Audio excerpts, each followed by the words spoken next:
Magandang araw! For today's vlog, I'm here at Gentleman for my laboratory.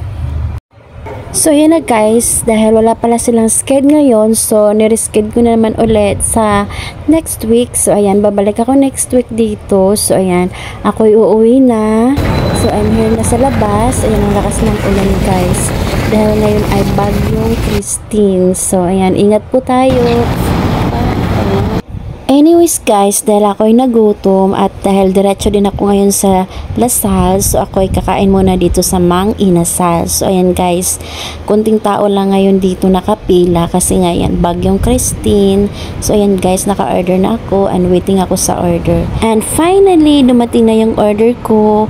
And yan, ako lang mag-isa dito. And then, tara, kain po tayo!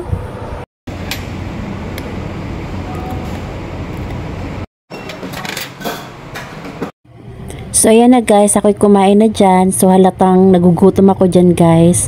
So after akong kumain dito, ako'y babiyahe na naman papuntang Lasal. So ayan na guys, tara, kain po tayo. I've seen a lot of change, been through a lot of pain. Some things are not the same as they were a year ago, but all will be okay. I move on each and every day. So yan guys, finally after 30 minutes ako'y dumating na dito sa Lasal. So malakas pa din ang ulan guys. Yan guys, so ito. And finally we are here na sa loob ng MRI section. So yan, St. Brother Solomon Imaging Center. So first time ako nakapunta dito guys at first time ko din dito. So waiting muna ako guys kasi madami pa silang pasyente. So yan. So anyways guys, kailangan pala talagang magpa-appointment dito. So akala ko is diretso na. So ayan, 2 times akong pupunta dito. So kasi may mga requirements pa silang binibigay sa akin. So ngayon ako'y uuwi na. So malakas pa din ang ulan sa labas guys. Ito guys, oh.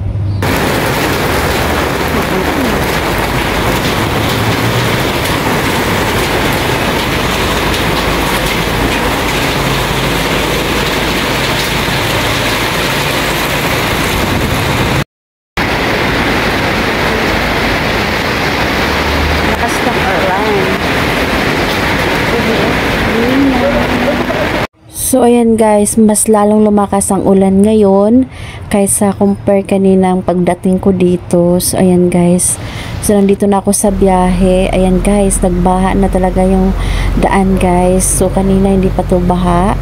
So dahil sa sobrang lakas ng bagyong Christine. So ayan, ito yung inabot ko guys.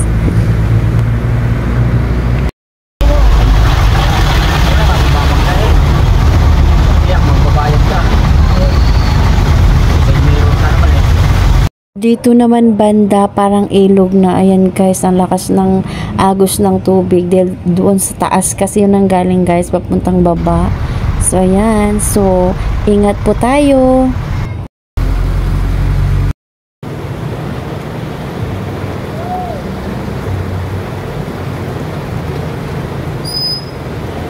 Dito naman banda guys, malapit na to sa amin. So akala ko hindi to magbaha kasi mas mataas na kami guys. Pero yan, bumaha pa din dahil sa siguro sa galing bundok yung tubig. Ayan. So malapit na ako makarating finally. So dito na lang muna. Thank you for watching. Bye!